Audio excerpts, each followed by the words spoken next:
Buenas noches, clan nocturno. Mi nombre es Sebastián y te platico que llevo muchos años trabajando como trailero. He recorrido tantas carreteras en Jalisco y los estados vecinos que ya casi me las sé de memoria.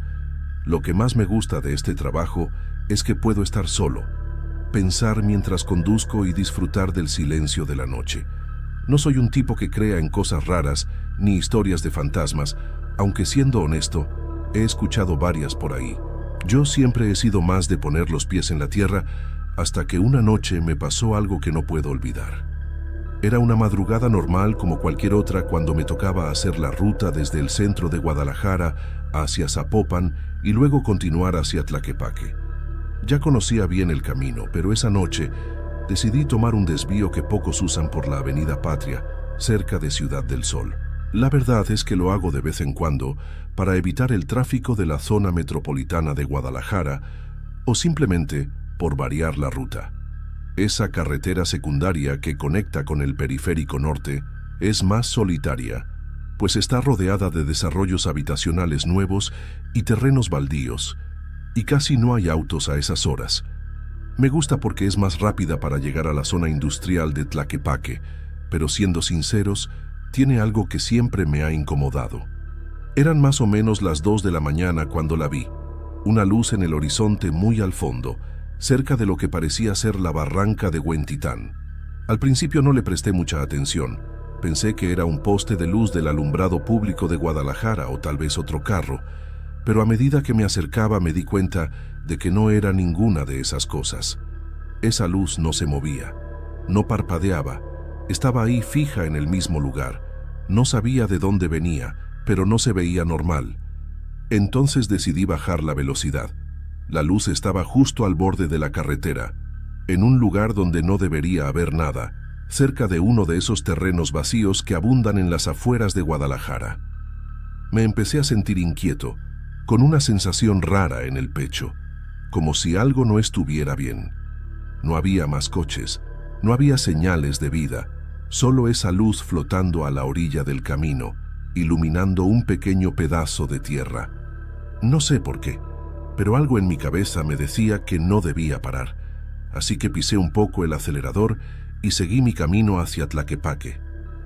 Cuando la dejé atrás, sentí alivio, pero la sensación de incomodidad no se fue. Esa imagen de la luz seguía rondando en mi mente. Intenté quitarla de mis pensamientos, pero no pude. Era como si algo me estuviera diciendo que no todo estaba bien. Llegué a Tlaquepaque y me estacioné en una parada de descanso cerca de la zona industrial para dormir unas horas antes de regresar a Guadalajara. Pero aunque estaba cansado, no pude dormir bien. Cerraba los ojos y la luz volvía a aparecer en mi mente. Sentía que me faltaba algo, como si no hubiera visto todo lo que tenía que ver. Aún así, me repetí a mí mismo que no era nada, que era solo una luz de algún desarrollo nuevo en Guadalajara o algún reflejo de las torres de telecomunicaciones que hay en esa zona. Ya con el amanecer, me dispuse a regresar.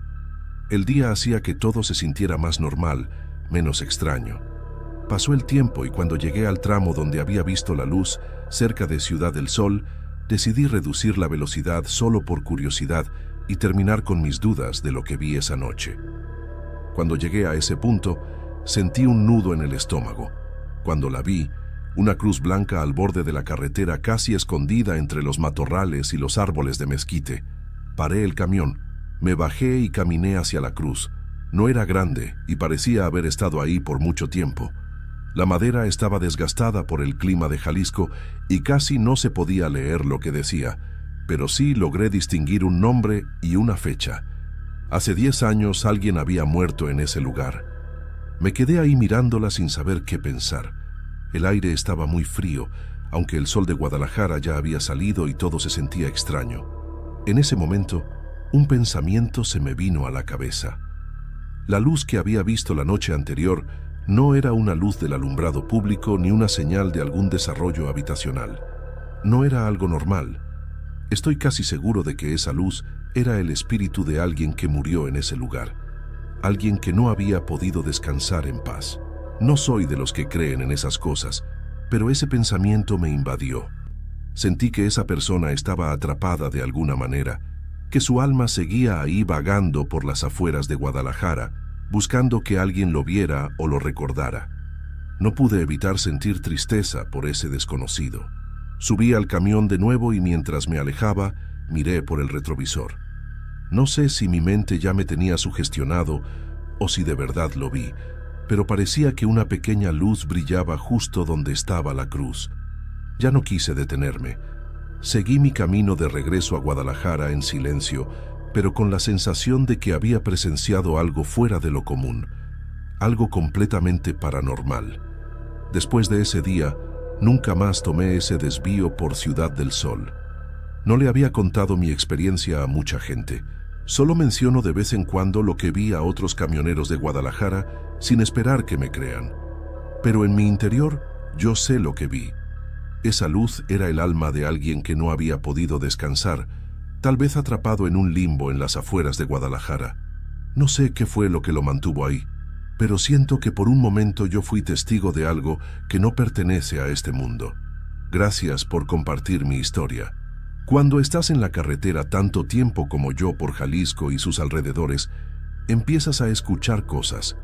Algunos traileros tienen historias de fantasmas, otros cuentan leyendas de accidentes en las carreteras de Guadalajara, pero lo que me pasó a mí una noche hace un par de años es algo que todavía me pone los pelos de punta. Cada vez que paso cerca de Ciudad del Sol o por el periférico norte de Guadalajara, no puedo evitar recordar esa luz y preguntarme si esa alma sigue ahí, esperando que alguien más la vea y recuerde que una vez existió.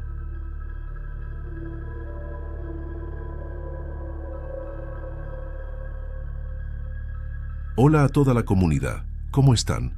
Espero que se encuentren muy bien. Mi nombre es Roberto Hernández, tengo 30 años y trabajo como frentista en una gasolinera sobre la carretera que conecta Guadalajara con Chapala.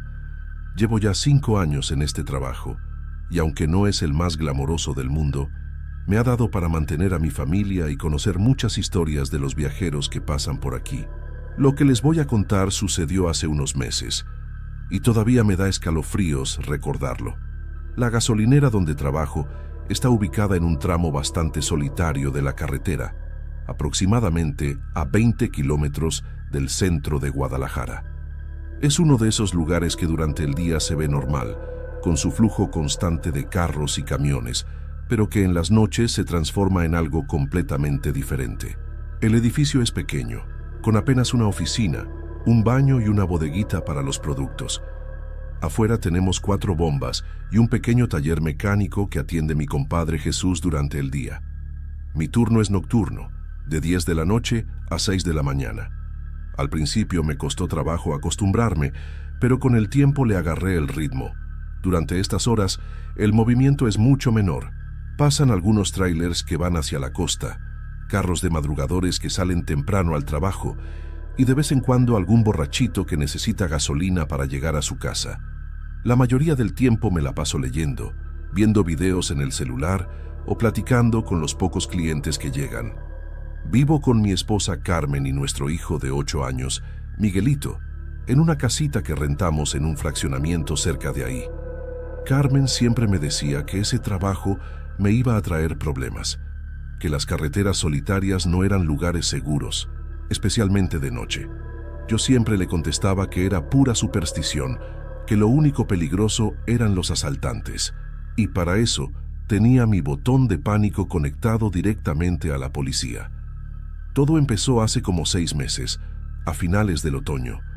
Al principio fueron cosas muy sutiles que yo achacaba al cansancio o a mi imaginación. Algunas noches, especialmente las más frías y despejadas, empecé a notar movimientos extraños en mi visión periférica. Cuando volteaba a ver, no había nada, solo la carretera vacía iluminada por los reflectores de la gasolinera. La primera vez que realmente me llamó la atención fue una madrugada de martes. Serían como las 2:30 de la mañana, y yo estaba limpiando los cristales de las bombas cuando escuché el sonido de unos pasos pequeños sobre el asfalto. Era un sonido muy distintivo, como de zapatos de niño correteando. Me quedé quieto, escuchando, pero el sonido se detuvo. Pensé que tal vez había sido un gato o algún animal, aunque era raro porque los pasos sonaban claramente humanos. Esa misma semana, en 2 ocasiones diferentes, volví a escuchar los mismos pasos, siempre a la misma hora, siempre con el mismo ritmo. Era como si alguien estuviera jugando o corriendo alrededor de la gasolinera. Una noche me armé de valor y salí con una linterna a revisar, pero no encontré nada. Ni huellas, ni basura movida, nada que indicara que alguien hubiera estado ahí. Le comenté a mi compadre Jesús, pero él me dijo que seguramente eran los perros callejeros que a veces se metían a buscar comida en los botes de basura. Sin embargo, yo conocía bien el sonido que hacen los perros al caminar, y esto era completamente diferente. Eran pasos humanos, definitivamente de un niño. Fue una noche de viernes. Recuerdo perfectamente porque había sido día de quincena y había tenido más movimiento de lo normal. Ya eran como las 3 de la mañana cuando llegó un tráiler que necesitaba diésel. Mientras llenaba el tanque, el chofer, un señor mayor de Michoacán, me preguntó si yo había visto al niño. ¿Cuál niño?, le pregunté extrañado. Pues el chamaquito que estaba parado ahí junto a la carretera cuando llegué, me dijo señalando hacia el lado oriente de la gasolinera. Pensé que era hijo suyo o algo así, pero cuando me bajé ya no estaba. Se me erizó la piel. Le dije que no había ningún niño, que yo había estado solo toda la noche. El chofer me miró con cara rara y me dijo: pues yo lo vi clarísimo, güerito, como de 7 u 8 años, con una playera blanca. Estaba parado ahí nomás, como esperando algo. Después de que se fue el tráiler, me quedé muy inquieto. Salí varias veces a revisar alrededor de la gasolinera, pero todo estaba normal. Sin embargo, esa sensación de que alguien me observaba no se me quitaba. Era como si hubiera ojos siguiendo cada uno de mis movimientos. Aproximadamente 1 hora después, mientras estaba en la oficina haciendo el corte de caja, escuché claramente una voz de niño que gritaba: ¡Señor! ¡Señor! Salí corriendo, pensando que tal vez había un accidente o alguna emergencia, pero afuera no había nadie. La carretera estaba completamente vacía, sin un solo carro a la vista. La experiencia que realmente me marcó sucedió 3 semanas después de esa noche. Era una madrugada particularmente fría de diciembre, con una neblina ligera que hacía que la visibilidad fuera limitada. Yo estaba adentro de la oficina, tomando un café y viendo una película en mi celular, cuando escuché que alguien tocaba el cristal de la puerta. Cuando levanté la vista, casi se me sale el corazón del pecho. Ahí, parado frente a la puerta, había un niño pequeño. Era exactamente como lo había descrito el chofer del tráiler, güerito, de unos 7 u 8 años, con una playera blanca que se veía un poco sucia. Pero lo que más me impactó fueron sus ojos. Eran grandes, muy tristes, y me miraban con una intensidad que me llegó hasta el alma. Me levanté despacio, sin quitarle la vista de encima, y me acerqué a la puerta. El niño no se movía, solo me seguía viendo con esa mirada que parecía suplicar algo. Cuando estuve cerca del cristal, pude ver que estaba descalzo y que tenía las rodillas raspadas, como si se hubiera caído. ¿Estás bien, hijo?, le pregunté a través del cristal. ¿Dónde están tus papás? El niño movió los labios como si estuviera hablando, pero no escuchaba nada. Era como si estuviera del otro lado de una pared muy gruesa. Entonces levantó su manita y la puso contra el cristal, exactamente donde yo tenía la mía del otro lado. En ese momento sentí un frío que me atravesó todo el cuerpo, como si hubiera metido la mano en un congelador. De repente, el niño señaló hacia la carretera y después se señaló a sí mismo. Entendí que quería que lo ayudara a llegar a algún lado. Sin pensarlo 2 veces, abrí la puerta para salir y ayudarlo, pero en el momento en que la puerta se abrió completamente, el niño ya no estaba. Había desaparecido como si nunca hubiera estado ahí. Salí corriendo hacia donde lo había visto, gritando: «¡Niño! ¡Niño! ¿Dónde estás?». Pero no había rastro de él. Revisé detrás de las bombas, en el taller, incluso me metí entre los arbustos que están al lado de la carretera. Nada. Era como si se lo hubiera tragado la tierra. Lo más extraño de todo es que cuando regresé a la oficina, En el cristal de la puerta quedó marcada una manita pequeña, exactamente donde el niño había puesto la suya. La marca estaba empañada, como cuando uno pone la mano en un cristal frío, pero el cristal no estaba frío para nada. Después de esa noche no pude dormir bien durante días. Le conté todo a Carmen, y ella inmediatamente me dijo que renunciara al trabajo. «Eso no es normal, Roberto», me decía. «Los niños no aparecen y desaparecen así nomás. Algo malo pasó ahí». Decidí investigar un poco sobre la historia de esa carretera. Fui a la delegación municipal y pregunté si había habido algún accidente con niños en esa zona. La señora que me atendió, doña Esperanza, me contó que efectivamente, hace como 10 años, un niño de 8 años llamado Carlitos había muerto en un accidente ahí cerca. Según me platicó, el niño venía con su familia de regreso de unas vacaciones en Chapala, cuando su papá se quedó dormido al volante. El carro se salió de la carretera y se volcó. Los papás salieron heridos, pero vivos, pero el niño murió en el acto. Lo más triste es que el accidente pasó exactamente enfrente de donde ahora está la gasolinera, que en ese entonces era solo un terreno baldío. Desde entonces, me dijo doña Esperanza, varias personas han reportado haber visto a un niño en esa zona, especialmente en las madrugadas. Dicen que busca ayuda para llegar a su casa. También me platicó que los trabajadores de la construcción que edificaron la gasolinera reportaron varios incidentes extraños durante la obra. Herramientas que aparecían en lugares donde no las habían dejado, sonidos de niño llorando durante las noches, y algunos hasta dijeron haber visto la figura de un chamaquito observándolos desde lejos. Después de conocer esta historia, mi perspectiva cambió completamente. Ya no veía las apariciones del niño como algo que me debía dar miedo, sino como algo muy triste. Era un alma que no había encontrado paz, que seguía buscando el camino a casa. Hablé con mi suegra, que es muy religiosa y sabe mucho de estas cosas. Ella me aconsejó que llevara agua bendita al trabajo y que rezara por el descanso del alma de Carlitos. También me sugirió que pusiera una veladora blanca en el lugar donde más lo había visto. Seguí su consejo. Cada noche que trabajaba, ponía una veladora blanca cerca de la entrada de la gasolinera y rezaba un Padre Nuestro por Carlitos. Le pedía a Dios que lo ayudara a encontrar el camino hacia la luz, que ya no sufriera más. Las apariciones no se detuvieron completamente, pero sí cambiaron. Ahora, cuando lo veo, ya no se ve tan triste. A veces hasta parece que sonríe un poquito antes de desaparecer. Y los otros trabajadores de la gasolinera, los del turno matutino, me han comentado que también lo han visto, pero que ya no se siente esa sensación de angustia que antes provocaba. Han pasado varios meses desde que empezó todo esto, y he aprendido a convivir con la presencia de Carlitos.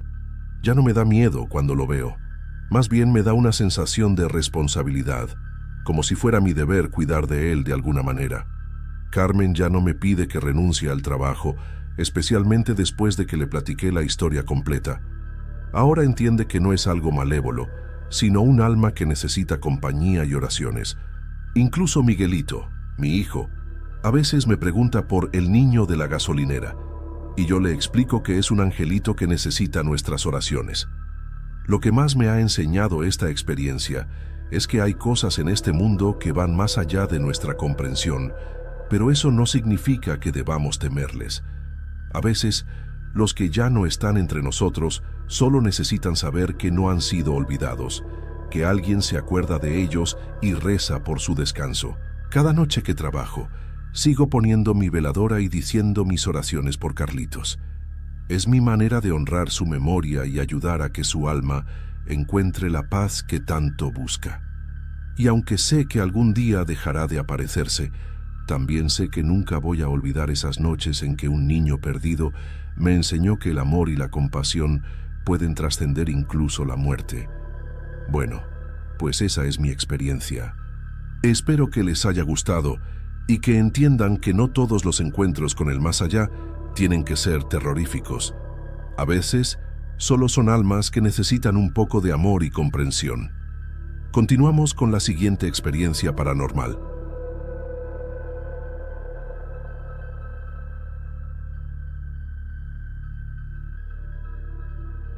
Muy buenas noches, gente.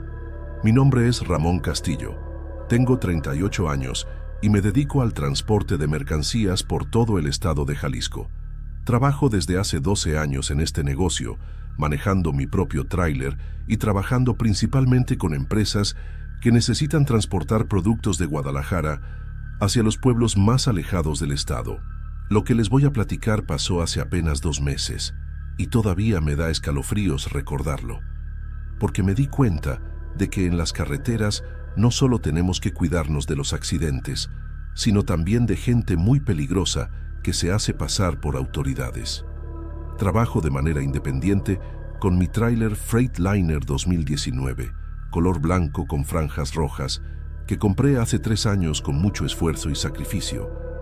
Mi esposa Leticia y yo ahorramos durante años para poder tener nuestro propio camión y no depender de patrones. Vivimos en Tlaquepaque con nuestras 2 hijas. Mi especialidad es el transporte de productos de consumo, alimentos enlatados, refrescos, productos de limpieza, cosas así. Trabajo principalmente con 3 empresas grandes de Guadalajara que me contratan para llevar mercancía a tiendas y supermercados en pueblos como Mascota, San Sebastián del Oeste, Talpa de Allende y otras comunidades de la sierra. Es un trabajo que me gusta porque conozco muy bien todas las carreteras del estado y me permite tener horarios flexibles para estar con mi familia. Normalmente hago 2 o 3 viajes por semana, dependiendo de la demanda. Los trayectos más largos los hago de noche para evitar el tráfico pesado del día y llegar temprano para hacer las entregas. La ruta que más frecuento sale de Guadalajara hacia el norte, pasando por Tequila, y después se adentra en la sierra por carreteras estatales más angostas. Son caminos que conozco muy bien, pero que pueden ser peligrosos de noche porque están poco iluminados y hay tramos muy solitarios donde casi nadie pasa durante horas.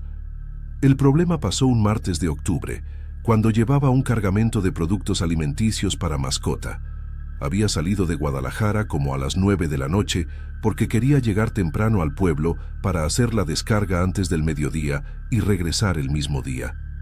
Todo iba normal durante las primeras 2 horas de viaje. Pasé por Tequila sin problemas, agarré el desvío hacia la sierra y me metí en la carretera estatal que lleva hacia Mascota.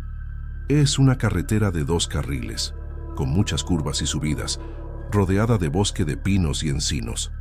Debían ser como las 11:30 de la noche, cuando iba por un tramo particularmente solitario, como a 40 kilómetros de Mascota, cuando vi luces intermitentes azules y rojas en mi espejo retrovisor.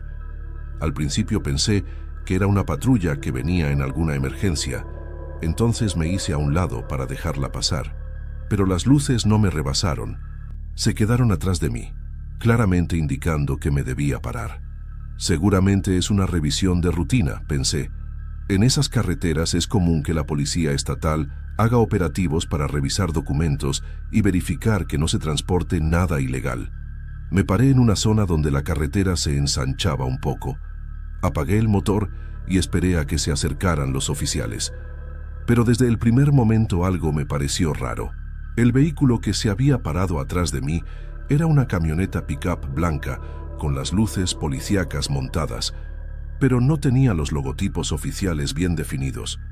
En la oscuridad no podía ver claramente, pero algo no me cuadraba con el aspecto de la patrulla. Se bajaron 3 hombres, todos vestidos con uniformes que parecían policíacos, pero cuando se acercaron a mi ventanilla, pude notar varias cosas que me pusieron en alerta. El primero que llegó era un tipo alto, moreno, como de 35 años, pero su uniforme se veía muy nuevo, como recién comprado, y no tenía las insignias correctas de la policía estatal. «Buenas noches, señor», me dijo con una voz que trataba de sonar oficial, pero que no me inspiraba confianza. «Somos de la policía estatal. Necesitamos revisar su documentación y su carga. Le entregué mi licencia de manejo, los papeles del camión y la documentación de la mercancía, pero mientras él revisaba los documentos, yo observaba a sus compañeros. Los otros 2 se posicionaron uno de cada lado de mi tráiler y tenían linternas muy potentes con las que estaban alumbrando toda la unidad. Lo que más me extrañó es que ninguno de los 3 tenía radio policíaco. y sus uniformes, aunque parecían oficiales, tenían detalles que no coincidían con los que yo conocía de la policía estatal. Además, sus actitudes eran demasiado nerviosas para ser policías experimentados. Después de revisar mis papeles, que estaban completamente en orden, el que parecía ser el jefe me dijo: «Todo está bien con sus documentos, pero necesitamos que abra el remolque para verificar la mercancía».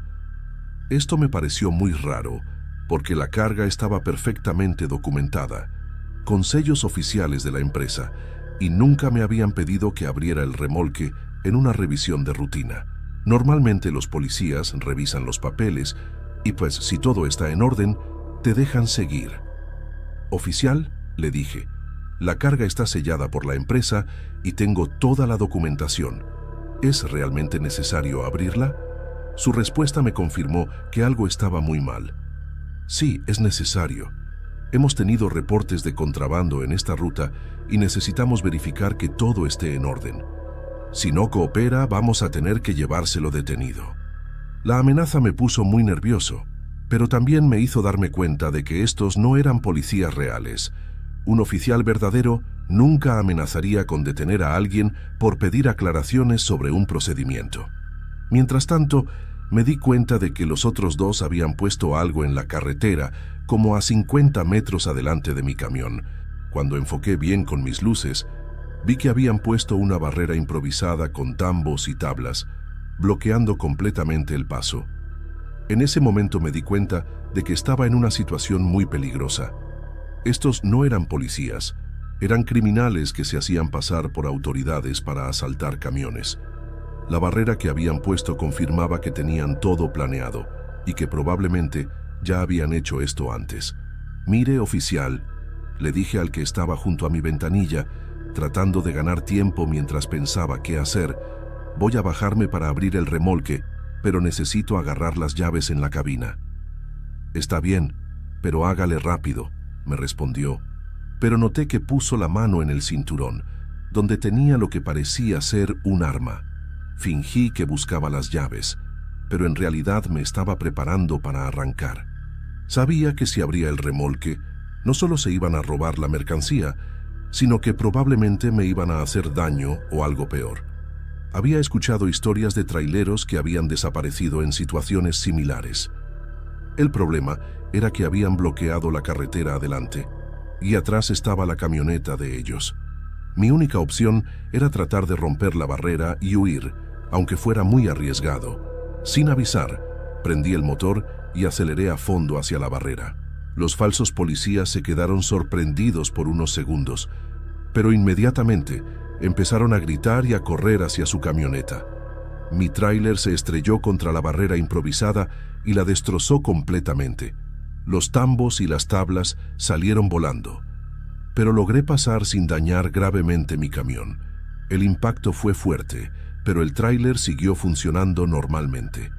Inmediatamente después de romper la barrera, aceleré todo lo que pude por esa carretera serpenteante. En mis espejos vi que la camioneta blanca había arrancado y me estaba siguiendo a alta velocidad, con las luces intermitentes prendidas. La persecución fue aterrorizante. Yo iba en un tráiler pesado por una carretera de curvas, mientras ellos me seguían en una camioneta que era mucho más ágil. Varias veces estuvieron a punto de alcanzarme, especialmente en las subidas donde mi camión perdía velocidad. Durante como 15 kilómetros mantuvieron la persecución, tratando de cerrarme el paso o forzarme a parar. En un momento llegaron a ponerse al lado de mi cabina y vi que el del asiento del copiloto tenía algo en la mano que parecía un arma. Cuando ya creía que me iban a alcanzar definitivamente, vi algo que me llenó de alivio. Una patrulla policíaca real estacionada en el acotamiento más adelante. Era una patrulla legítima de la policía estatal, con 2 agentes uniformados que estaban haciendo una parada de rutina con otro vehículo. En cuanto los falsos policías vieron la patrulla verdadera, inmediatamente frenaron y dieron vuelta en U. Desaparecieron por una carretera lateral que probablemente conocían muy bien y que seguramente usaban para escapar cuando las cosas se ponían difíciles. Llegué hasta la patrulla completamente alterado y les platiqué a los policías reales lo que había pasado. El comandante, un señor mayor muy serio, me dijo que anotara todos los detalles porque iban a hacer un reporte inmediatamente. Tuvo mucha suerte, me dijo. Ese grupo está operando en esta zona desde hace varios meses. Ya habíamos recibido reportes de otros tráileros, pero es la primera vez que alguien logra escapar y llegar hasta acá para contarnos los detalles.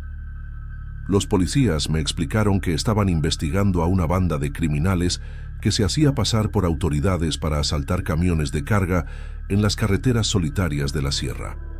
Tenían uniformes falsos, luces policíacas piratas y conocían muy bien la zona para poder escapar rápidamente. Según me platicó el comandante, habían logrado asaltar por lo menos 6 camiones en los últimos 3 meses, y en 2 casos los choferes habían desaparecido completamente. La mercancía llegó intacta a Mascota, aunque con algunas horas de retraso por todo el procedimiento con la policía. Mis clientes entendieron perfectamente la situación cuando les expliqué lo que había pasado. Después de esa experiencia, mi manera de trabajar cambió radicalmente. Ahora siempre informo a mi familia y a mis clientes sobre mis rutas exactas y horarios estimados. También me comunico por radio con otros traileros que conozco para reportar mi ubicación en tramos peligrosos. Leticia al principio me pidió que dejara de hacer viajes nocturnos, pero económicamente no nos podemos dar ese lujo. Lo que sí hice fue instalar un sistema de GPS con rastreo satelital y un botón de pánico que se conecta directamente con una central de emergencias. También me uní a una asociación de transportistas que comparte información sobre rutas peligrosas y actividades sospechosas. Ahora sabemos que tenemos que estar muy alerta cuando una patrulla nos para en zonas solitarias, especialmente si algo no se ve oficial. El comandante me explicó que hay varias señales para identificar policías falsos. Uniformes que no coinciden exactamente con los oficiales, vehículos sin los logotipos correctos, falta de radios policíacos, actitudes agresivas o demasiado nerviosas, y exigencias que no son procedimientos normales. Han pasado 2 meses desde ese incidente y aunque sigo trabajando en las mismas rutas, nunca bajo la guardia. Cada vez que veo luces policíacas en mi espejo, se me acelera el corazón y verifico cuidadosamente que todo se vea oficial antes de parar. La policía estatal me informó que gracias a mi testimonio y el de otros traileros, lograron identificar a los miembros de la banda y están cerca de capturarlos. Aparentemente operaban desde un rancho abandonado en la sierra, donde tenían escondidos los uniformes falsos y las luces piratas. Lo que más me impactó de toda esa experiencia es darme cuenta de lo vulnerables que estamos nosotros, los traileros en las carreteras solitarias.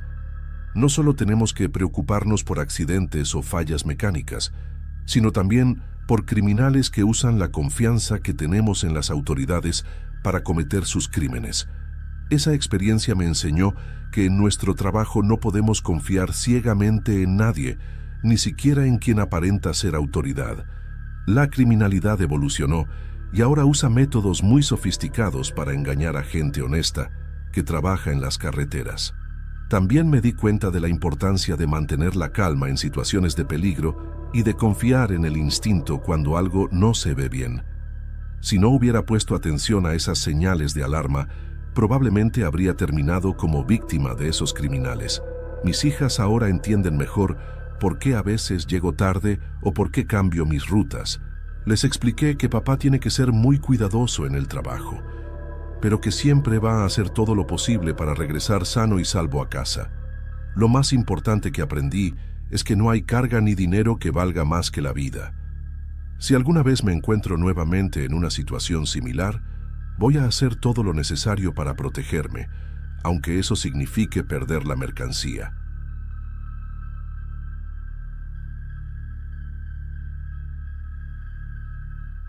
Mi nombre es Alfredo Vázquez y trabajo como sepulturero en el cementerio municipal de un pequeño pueblo cerca de Guadalajara, Jalisco. Llevo ya 8 años en este oficio y aunque mucha gente piensa que es un trabajo tétrico o que da miedo, para mí se ha convertido en algo muy respetable y necesario y, sin embargo, Lo que les voy a platicar me ha hecho entender que hay cosas en este mundo que van más allá de lo que podemos ver y tocar, especialmente cuando uno trabaja tan cerca de los que ya se fueron. Antes de ser sepulturero, trabajaba en una fábrica de textiles en Guadalajara, pero cuando cerraron la planta me quedé sin empleo. Tenía que mantener a mi familia, mi esposa Esperanza y mis 3 hijos, Carlos de 18, Beatriz de 15 y el pequeño Miguel de 10 años. La situación económica estaba muy difícil, y cuando me ofrecieron el trabajo en el cementerio, no podía darme el lujo de rechazarlo. Al principio, Esperanza no estaba muy convencida. «¿Cómo vas a trabajar ahí, Alfredo?», me decía. «Eso no es trabajo para una persona normal». Pero yo le expliqué que era un trabajo honesto y necesario, que alguien tenía que hacerlo y que pagaban bien porque no mucha gente quería trabajar ahí. El cementerio donde trabajo es pequeño, como corresponde a nuestro pueblo de apenas 3,000 habitantes. Es un lugar tranquilo, rodeado de árboles grandes y con una capillita antigua en el centro. Tiene secciones bien definidas, una para los adultos, otra para los niños y un área especial para las familias más pudientes del pueblo que tienen mausoleos propios. Mi trabajo consiste principalmente en cavar las fosas, preparar los sitios para los entierros, mantener limpio el cementerio y ayudar durante las ceremonias. También me encargo de cuidar las herramientas y de cerrar el cementerio por las noches. Es un trabajo físico pesado, especialmente en época de lluvias cuando la tierra se pone muy dura, pero me ha dado para sacar adelante a mi familia. Mi día empieza temprano, a las 6 de la mañana. Lo primero que hago es revisar si hay algún entierro programado para ese día, y si es así, empiezo a cavar la fosa correspondiente. Una fosa para adulto mide aproximadamente 2 metros de largo, 80 centímetros de ancho y 1,5 metros de profundidad. Dependiendo del tipo de tierra, me puede tomar entre 3 y 5 horas terminar una. Trabajo junto con don Federico Morales, un señor de 58 años que lleva más de 20 años en este oficio.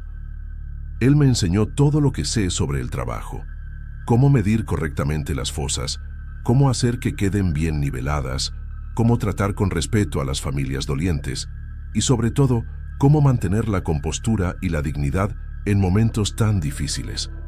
Don Federico siempre me decía: «Alfredo, este trabajo no es solo cavar hoyos. Nosotros somos los últimos en despedir a estas personas y tenemos que hacerlo con todo el respeto del mundo. Cada persona que enterramos fue importante para alguien. Durante los entierros, nosotros nos mantenemos a distancia respetuosa mientras el sacerdote hace la ceremonia y las familias se despiden. Después, cuando todos se van, nosotros nos encargamos de bajar el ataúd con mucho cuidado y cubrir la fosa. Es un momento muy solemne que siempre me ha impresionado mucho». Después de unos 6 meses trabajando en el cementerio, empecé a tener sueños muy extraños. Al principio pensé que era normal, que era mi mente procesando todo lo que veía durante el día, pero estos sueños eran muy vívidos y específicos. Soñaba con las personas que habíamos enterrado recientemente. Los veía caminando por el cementerio, pero no de manera aterrorizante, sino más bien como si estuvieran visitando su nuevo hogar. En los sueños, ellos me saludaban y me agradecían por haber preparado su lugar de descanso con tanto cuidado. El primer sueño que realmente me marcó fue con don Eusebio, un señor mayor que había sido maestro del pueblo durante 40 años. En el sueño, él estaba parado junto a su tumba, vestido con su mejor traje, y me decía: «Gracias, Alfredo, por haberme hecho una fosa tan bonita y bien hecha. Aquí voy a descansar muy tranquilo». Al principio le conté estos sueños a Esperanza, pero ella se preocupaba mucho. «No es normal que sueñes con los muertos, Alfredo», me decía. «Tal vez deberías hablar con el padre Joaquín». Pero yo no sentía que fuera algo malo o peligroso. Al contrario, era como si hubiera una conexión especial entre mi trabajo y las personas que ayudaba a descansar. El sueño que realmente me cambió la perspectiva fue después de enterrar a Marisol Hernández, una jovencita de apenas 15 años que había muerto en un accidente de motocicleta. Era hija de doña Carmen, que tiene una tiendita en el pueblo, y toda la comunidad estaba muy conmovida por su muerte tan prematura. El entierro de Marisol fue uno de los más tristes que he presenciado. Toda la escuela secundaria vino a despedirla. Sus compañeros llevaron flores y globos, y doña Carmen no paraba de llorar. Cuando estábamos bajando el ataúd, yo sentí una tristeza muy profunda, como si fuera una hija mía la que estábamos enterrando. Esa noche soñé con Marisol. En el sueño, ella estaba sentada en una de las bancas del cementerio, vestida con su uniforme escolar, pero se veía muy triste y confundida. Me acerqué a ella y le pregunté si estaba bien. «No entiendo qué pasó, señor Alfredo», me dijo en el sueño. Un momento estaba yendo a la escuela en la moto de mi novio y al siguiente momento estoy aquí. ¿Por qué mi mamá llora tanto? ¿Por qué no me puede ver? En el sueño traté de explicarle lo que había pasado, pero ella parecía no entender completamente. Me pidió que le dijera a su mamá que estaba bien, que no sufriera tanto. Cuando desperté, me quedé muy impresionado por lo real que había sido todo. 3 días después del entierro de Marisol, me pasó algo que nunca voy a olvidar. Era un sábado por la tarde, y como siempre hago los fines de semana, me estaba bañando en el patio de mi casa con agua fría y jabón de pasta. Tenemos un patio grande con muros altos, así que hay privacidad total. Estaba enjabonándome cuando sentí que alguien me observaba. Levanté la vista y ahí, parada junto al lavadero, estaba Marisol. Se veía exactamente igual que en mi sueño, con su uniforme escolar, pero con una expresión muy triste en el rostro. Me quedé completamente paralizado. No era un sueño, estaba completamente despierto. Ella me miró directamente a los ojos y me dijo con una voz muy suave: «Señor Alfredo, dígale a mi mamá que ya no llore tanto. Dígale que estoy bien, que solo estoy en un lugar diferente». Traté de responderle, pero no me salían las palabras. Entonces ella sonrió un poquito y agregó: «Gracias por haberme hecho una tumba tan bonita. Mi abuelita me está cuidando acá». Y después de decir eso, simplemente desapareció, como si nunca hubiera estado ahí. Me quedé parado ahí, temblando, sin poder creer lo que había visto. Sabía que no había sido mi imaginación porque podía recordar cada detalle de su rostro, cada palabra que había dicho. Unas 2 semanas después de la aparición de Marisol, don Federico y yo tuvimos que trabajar de noche por primera vez. Había muerto don Aurelio Ramírez, un ganadero muy respetado del pueblo, y su familia quería enterrarlo al día siguiente muy temprano porque venían familiares de otros estados. El problema era que durante el día habíamos estado ocupados con el mantenimiento del cementerio y no habíamos podido cavar la fosa. Así que el administrador nos pidió que fuéramos esa noche a terminar el trabajo. «No me gusta trabajar de noche en el cementerio», me dijo don Federico mientras caminábamos hacia allá con nuestras herramientas y una lámpara de gasolina. «De noche este lugar se siente diferente, como si estuviera más vivo». Llegamos al cementerio como a las 9 de la noche. La luna estaba casi llena, así que había bastante visibilidad, pero aún así el ambiente se sentía muy diferente al del día. Los árboles proyectaban sombras extrañas, y cada ruido se escuchaba amplificado en el silencio de la noche. Empezamos a cavar en la sección donde iba a ir don Aurelio. Trabajábamos en silencio, concentrados en terminar lo más rápido posible. Pero después de como 1 hora de trabajo, empezamos a escuchar algo que nos puso los pelos de punta. Era un llanto muy suave, como de un hombre adulto que trataba de no hacer ruido, pero que no podía contener su dolor. Al principio pensamos que era alguien que había venido a visitar alguna tumba, aunque era muy raro que alguien viniera tan tarde. «¿Escuchaste eso, Alfredo?», me preguntó don Federico, dejando de cavar. «Sí, parece que alguien está llorando», le respondí. «Tal vez es algún familiar que vino a visitar a un difunto», pero el llanto no paraba y parecía moverse por diferentes partes del cementerio. Primero lo escuchábamos cerca de la capilla, luego hacia la sección de los niños, después cerca de donde estábamos nosotros. Era como si la persona estuviera caminando sin rumbo fijo. Don Federico, que tiene mucha más experiencia que yo, me dijo: «Alfredo, ese no es llanto de vivo, Yo he escuchado eso antes, pero nunca tan claro como esta noche. Decidimos dejar de cavar por un momento y escuchar con atención. El llanto se acercaba cada vez más a donde estábamos nosotros.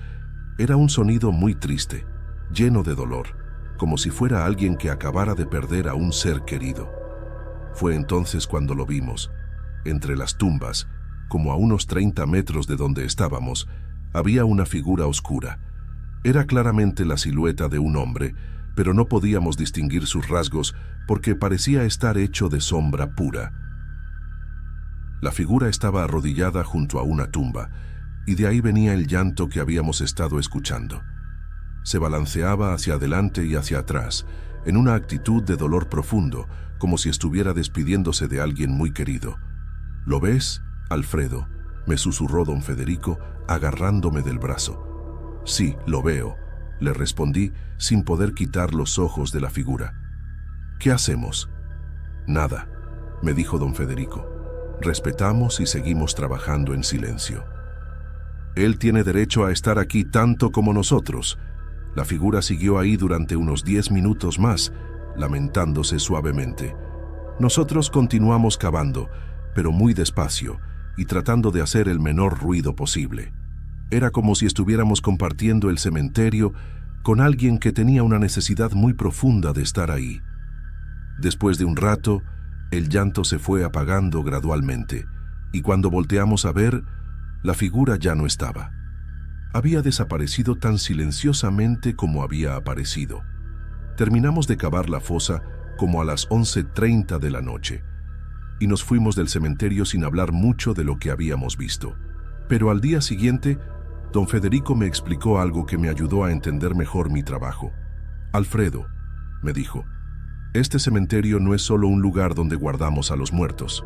Es un lugar donde las almas vienen a despedirse, donde los vivos vienen a recordar, y donde a veces los que ya se fueron regresan a visitar. Nosotros somos como los guardianes de este espacio sagrado. Me explicó que en sus 20 años de trabajo había visto muchas cosas similares.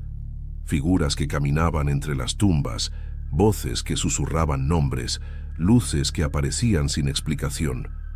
No es algo que dé miedo, me dijo. Es algo que hay que respetar. Desde esa noche, mi perspectiva sobre mi trabajo cambió completamente. Ya no veo el cementerio solo como mi lugar de trabajo, sino como un espacio sagrado donde tengo la responsabilidad de mantener la paz y el respeto que merecen tanto los vivos como los muertos. Los sueños con los difuntos han continuado, pero ahora los entiendo como parte natural de mi oficio. Es como si ellos me agradecieran por cuidar su lugar de descanso, y yo he aprendido a verlo como un honor más que como algo extraño. Con el tiempo he aprendido que trabajar en un cementerio te enseña cosas muy profundas sobre la vida y la muerte. He visto el dolor de las familias, pero también he visto cómo el amor trasciende la muerte. He sido testigo de despedidas desgarradoras, pero también de celebraciones de vidas bien vividas. Cada tumba que cavo la hago pensando en que va a ser el lugar de descanso de alguien que fue importante para otras personas. Cada fosa la nivelo perfectamente. Cada entierro lo hago con la máxima dignidad, porque entiendo que estoy participando en uno de los momentos más sagrados de la vida humana. Esperanza ya no se preocupa por mi trabajo. Al contrario, ahora entiende que es una labor muy importante y respetable. Mis hijos también han aprendido a ver mi oficio con orgullo, especialmente cuando la gente del pueblo me agradece por el cuidado que pongo en mi trabajo. Lo que más me ha enseñado esta experiencia es que la muerte no es el final de todo, sino una transición a algo diferente, y que nosotros, los que seguimos aquí, tenemos la responsabilidad de honrar y respetar a los que ya se fueron. Cada día que llego al cementerio, saludo en silencio a todos los que descansan ahí. Es mi manera de mostrar respeto y de recordar que, aunque ya no estén físicamente con nosotros, siguen siendo parte de nuestra comunidad.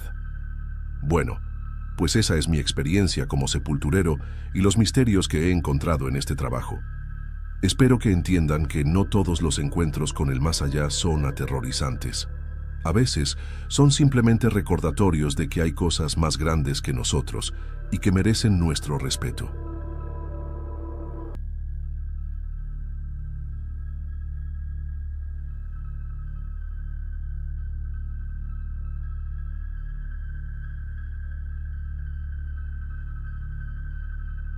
Mi nombre es Jorge, tengo 35 años y soy taxista en Guadalajara. Llevo años recorriendo la ciudad, llevando turistas, familias, gente de paso. Conozco cada calle, cada barrio y sobre todo el Panteón de Belén. No como guía turístico oficial, pero sí como alguien que lo ha visto crecer, que ha aprendido a respetarlo y a conocer cada rincón desde niño. Era la noche del 1 de noviembre y faltaban aproximadamente 5 horas para la medianoche del 2 de noviembre, cuando recogí a un turista alemán en el centro. Se llamaba Otto y aunque su español era muy limitado, insistía en que quería visitar el Panteón de Belén de noche. Quería sentir el Día de los Muertos de una manera auténtica, según él decía, y estaba dispuesto a pagar bien por ello. Yo le advertí que no era guía y que eso podía ser peligroso, pero él parecía decidido. Yo conocía el lugar, sabía cómo moverme sin perderme, así que acepté, aunque con una mezcla de curiosidad y nerviosismo. Llegamos al panteón y la entrada estaba casi desierta. El aire nocturno traía consigo el aroma de tierra húmeda y flores marchitas. Algunas velas aún ardían en los altares que vecinos habían dejado para sus muertos. Caminamos por los senderos principales al principio, hablando de manera indirecta sobre las tumbas antiguas y la historia del lugar. Otto miraba todo con fascinación, su cámara colgando del cuello, intentando captar la luz de las velas. Pero pronto empecé a notar cosas extrañas, sombras que se movían donde no debía haber nadie, como si los muertos se desplazaran silenciosamente entre las lápidas. Una vez, sentí que alguien murmuraba mi nombre. Volteé rápido, pero no había nadie, solo el viento y el crujido de hojas secas bajo mis zapatos. Mi corazón empezó a latir más rápido y sentí ese frío que baja por la espalda, el que te hace dudar de lo que ves y escuchas. Intenté calmarme diciéndome que eran imaginaciones mías, que la oscuridad y la soledad de la noche podían jugar trucos a la mente, pero cada paso me confirmaba que algo estaba distinto. Una vela se apagó de repente frente a nosotros, aunque no había viento.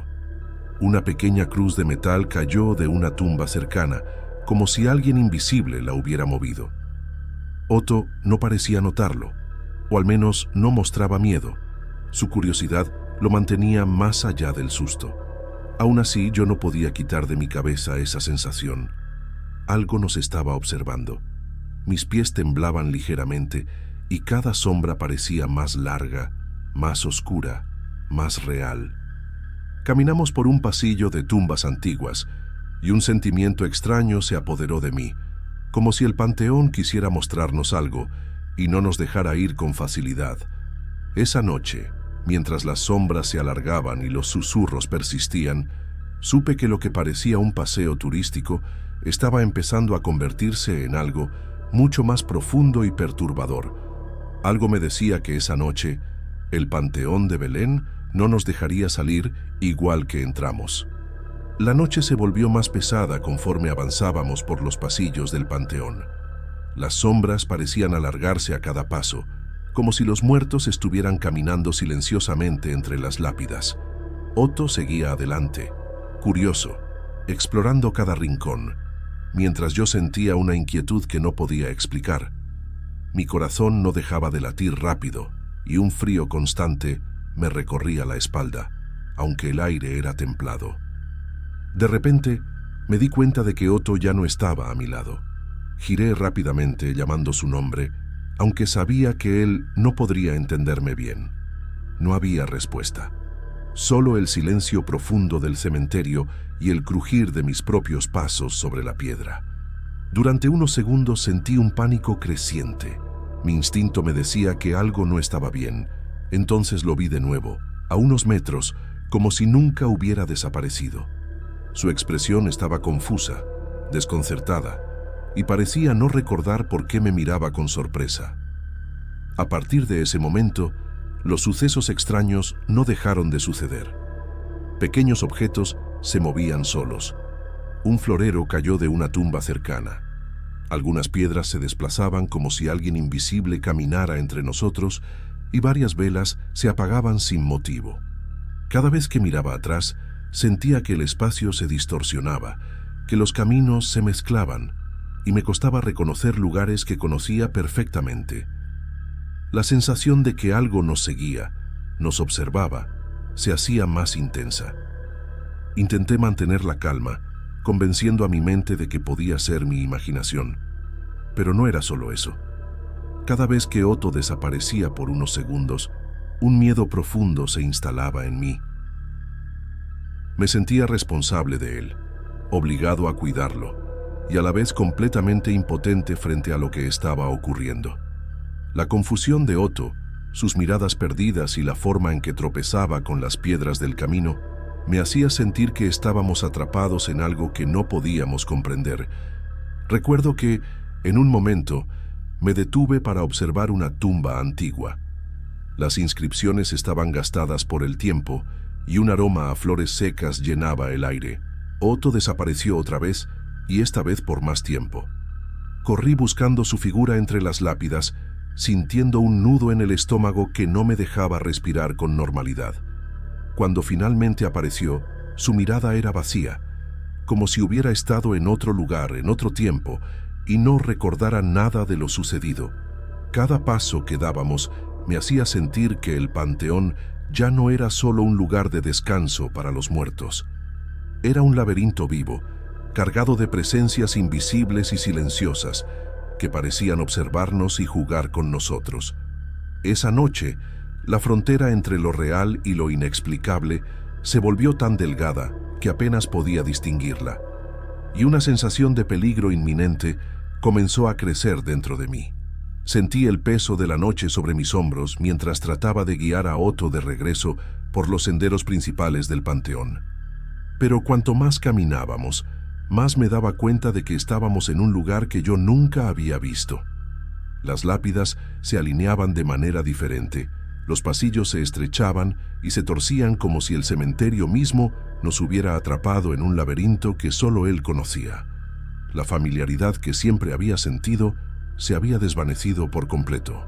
Intenté mantener la calma, diciéndome que debía haber algún camino de salida, que solo necesitaba mantener la vista en las luces de las velas y seguir adelante.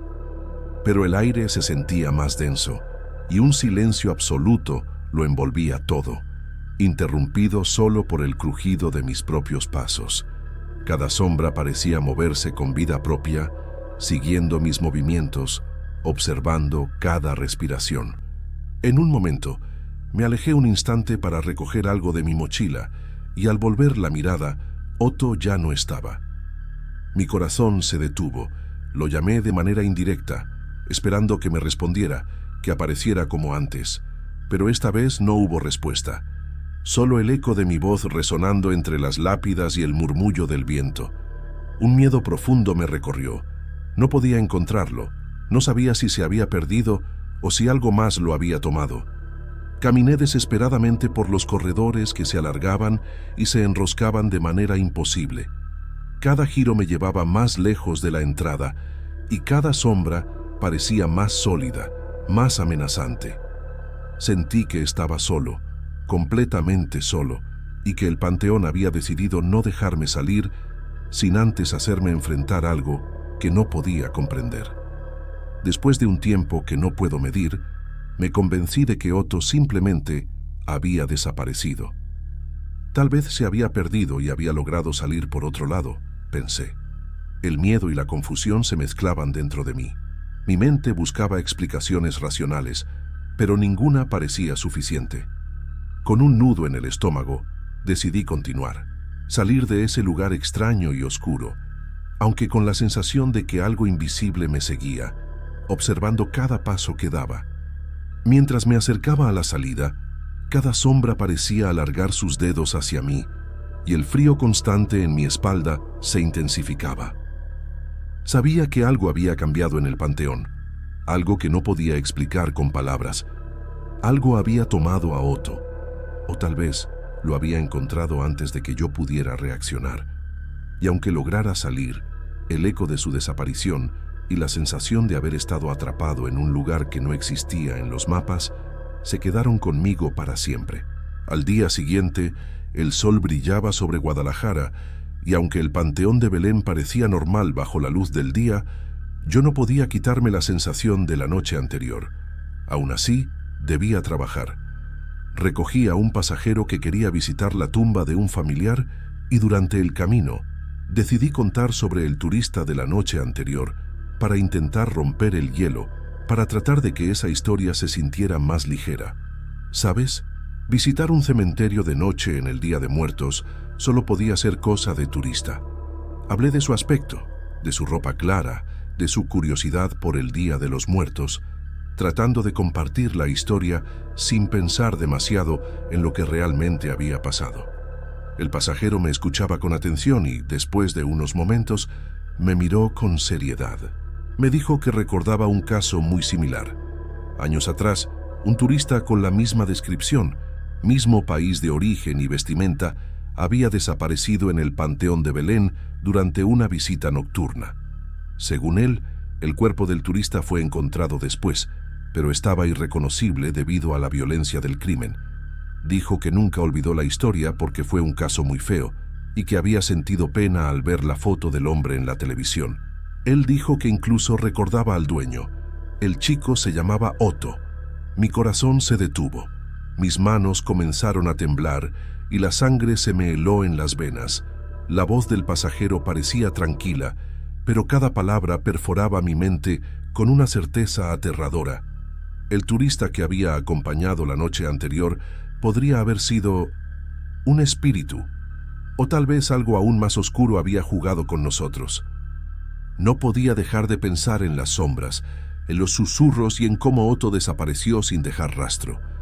Durante el resto del recorrido, no hablé más. Mi mente daba vueltas, tratando de comprender lo que había vivido, y cada tumba parecía mirarme con ojos invisibles. Sabía que algo había cambiado en mí. El Panteón de Belén, con sus pasillos, sombras y secretos, no era solo un lugar de descanso para los muertos. Era un espacio donde lo inexplicable podía manifestarse y donde incluso alguien que conocía cada piedra y cada sendero podía perderse para siempre. Al terminar mi jornada, me quedé solo por un momento frente a la entrada del cementerio. Respiré hondo y sentí un escalofrío recorrerme la espalda. La noche anterior y la historia que acababa de escuchar me recordaban que algunas puertas no deberían abrirse, que algunos pasos no deberían darse. Y aunque la vida siguiera, yo sabía que el recuerdo de Otto y del pasillo del panteón me acompañaría para siempre.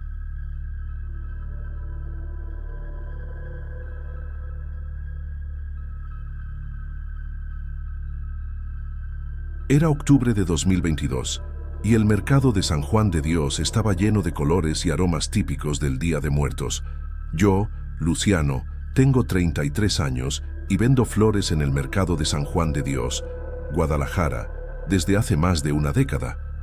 Vivo con mi madre, una mujer mayor y tranquila, que siempre se ha preocupado por mantener la casa ordenada y los pequeños altares de los difuntos del barrio durante el Día de Muertos.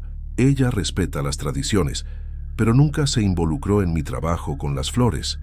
Yo, en cambio, paso la mayor parte del tiempo entre ramos, macetas y el vaivén del mercado, sin pensar demasiado en lo que pueda suceder más allá de los pasillos de San Juan de Dios. En octubre de 2022, todo empezó con un pedido de flores que me pareció extraño desde el principio. Eran flores frescas de un proveedor habitual, pero al abrir la caja sentí un olor nauseabundo, como a algo podrido. Pensé que era un error de transporte o que algún tallo se había dañado, nada más. Intenté arreglarlo, corté los pétalos dañados y coloqué las flores en agua, pero incluso las que parecían sanas comenzaron a marchitarse más rápido de lo normal. Me inquietó, pero traté de no preocuparme. Después de todo, siempre hay flores que se dañan por accidente. Sin embargo, pronto me di cuenta de que no era solo eso. Algunos ramos desaparecían de mi estante sin explicación. Al principio pensé que algún niño travieso o un cliente distraído los había tomado, pero nunca encontré a nadie. La sensación de ser observado comenzó a crecer. Entre las barracas del mercado, donde normalmente se escuchan gritos, risas y el ruido de la vida cotidiana, notaba sombras que se movían rápido, desapareciendo cuando intentaba enfocarlas. Siempre pensé que era mi imaginación o la fatiga, pero la sensación era demasiado intensa para ignorarla. El miedo empezó a mezclarse con la rutina.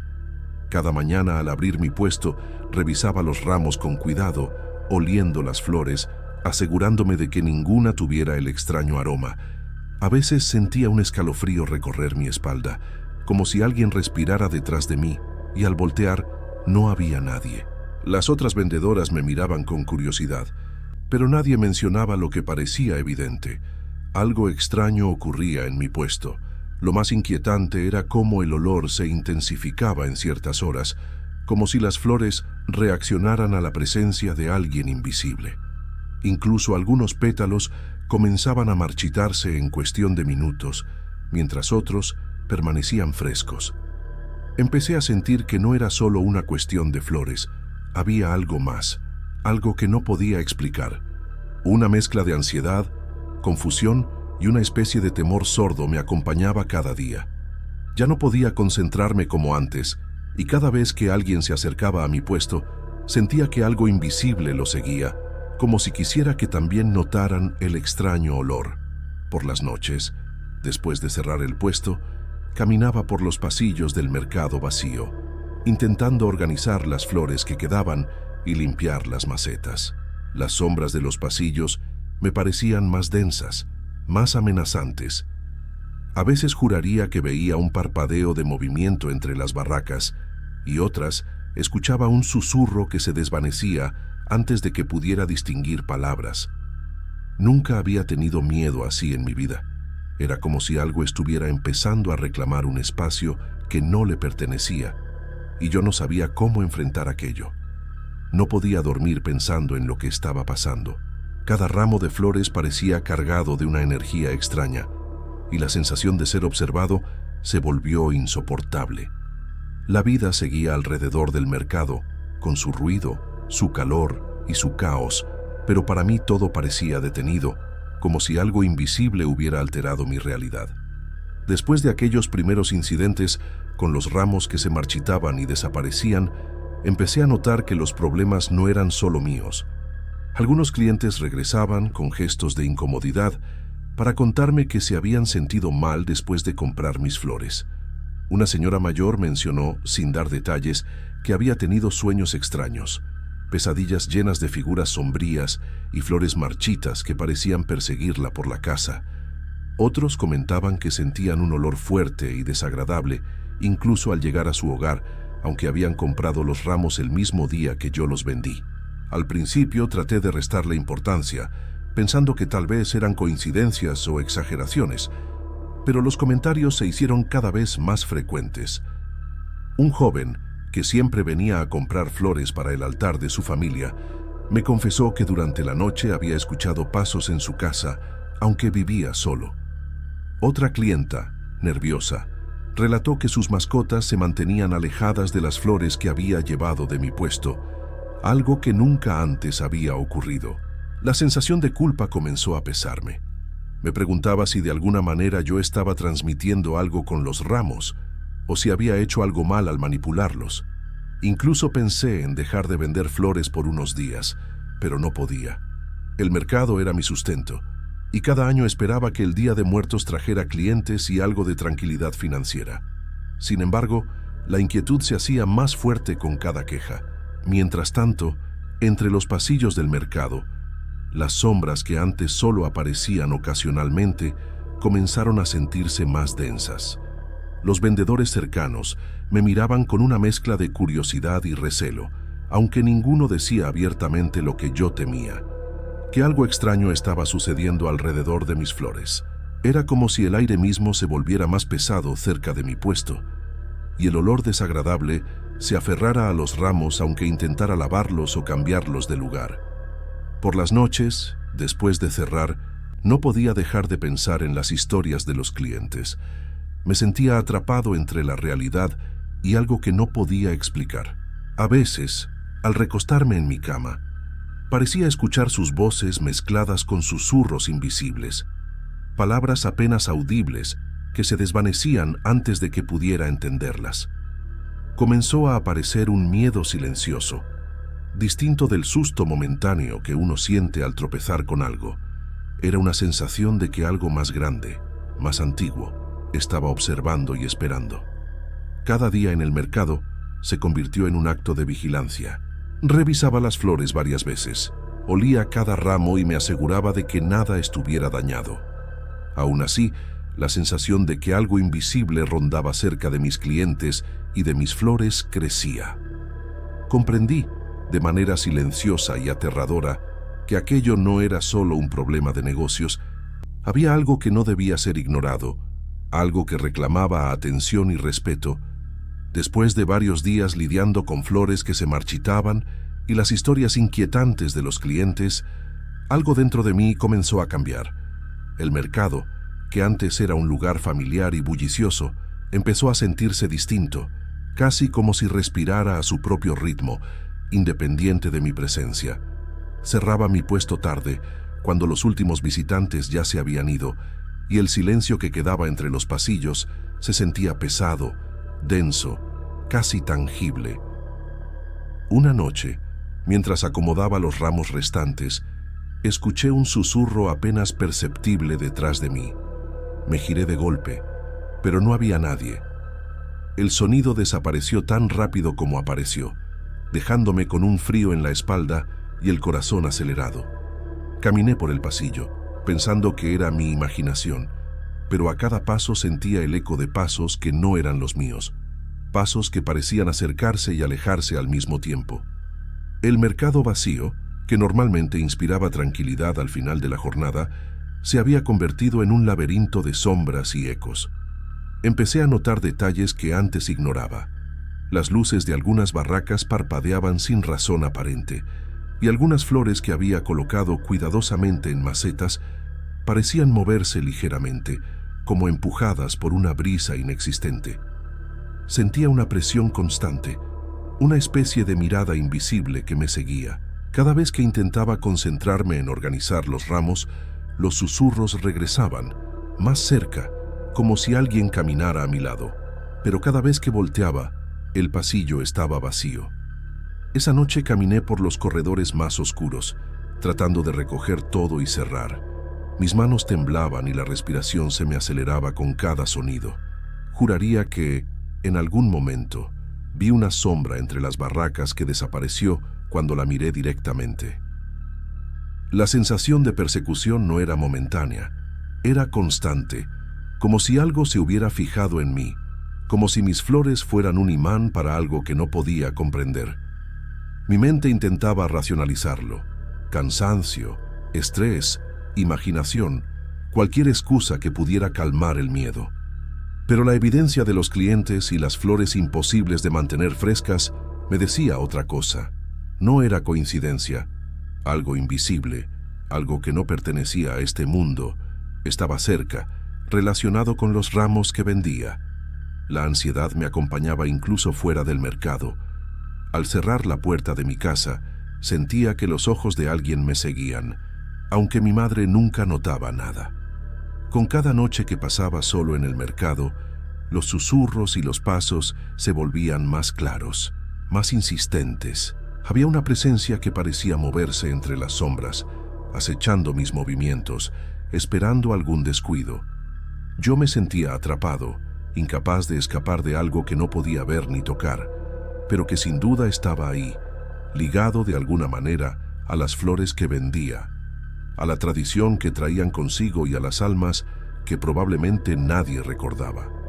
Aquella sensación de ser observado y de que algo respiraba junto a mí se volvió tan intensa que empecé a temer incluso entrar solo en el mercado.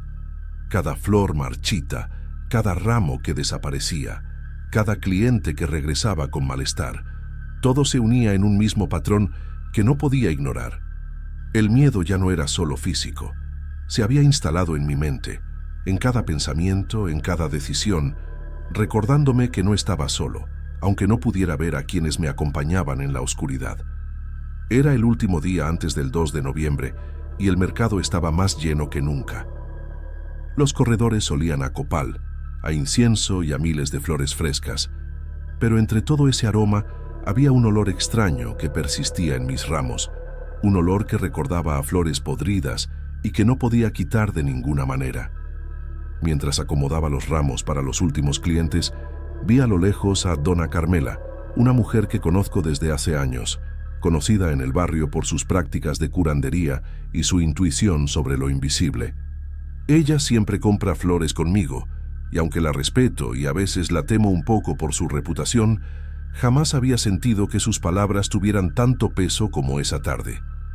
Cuando se acercó, me transmitió, sin necesidad de usar palabras literales, que no estaba solo, que había varias almas cercanas, todas apegadas a las flores que vendía, y que esas almas estaban sufriendo porque nadie se acordaba de ellas en el Día de Muertos. Me hizo entender que, si quería evitar problemas, debía encender velas y dejar flores para esas almas en mi altar, pidiéndoles que encontraran paz. Su presencia y su mirada me hicieron sentir que aquello no era una advertencia cualquiera. Había algo real y urgente detrás de su consejo. Al principio dudé. Pensé en ignorarlo, en seguir mi rutina y dejar que todo siguiera igual, convencido de que era exageración o superstición. Pero en ese instante, un vaso cayó de su estante y se rompió en 1000 pedazos frente a mis ojos, sin que nadie lo tocara. El sonido seco del cristal me estremeció y sentí que aquello era una señal innegable. No podía dejar pasar lo que Dona Carmela me había aconsejado. Decidí seguir su instrucción. Esa misma tarde llevé flores y encendí velas en mi altar, colocando cada ramo con intención y respeto, pidiendo en silencio que las almas que me había mencionado encontraran paz. No había nadie más alrededor, pero sentí un cambio sutil en el ambiente, como si la presión que me había acompañado durante días comenzara a aliviarse. Al día siguiente, 2 de noviembre, regresé al mercado y noté que todo había cambiado. El olor podre que tanto había marcado mis flores había desaparecido, y los ramos permanecían frescos y hermosos, como si hubieran recuperado la vida. Los clientes compraban con normalidad, y ninguno reportaba malestar ni sueños perturbadores. Una sensación de calma silenciosa me acompañaba mientras trabajaba, y comprendí que algo había cambiado gracias al respeto que había mostrado hacia las almas. Nunca supe exactamente quiénes eran esas almas, ni por qué se habían aferrado a mis flores, pero entendí que ignorarlas podía traer consecuencias. Desde entonces, cada Día de Muertos preparo un pequeño altar adicional para las flores y para las almas que representan, y el miedo que sentía se ha transformado en respeto y atención hacia lo invisible que nos rodea. Dona Carmela siguió comprando sus flores como siempre, pero ahora sé que sus consejos no son solo tradición. Son advertencias que no se deben tomar a la ligera.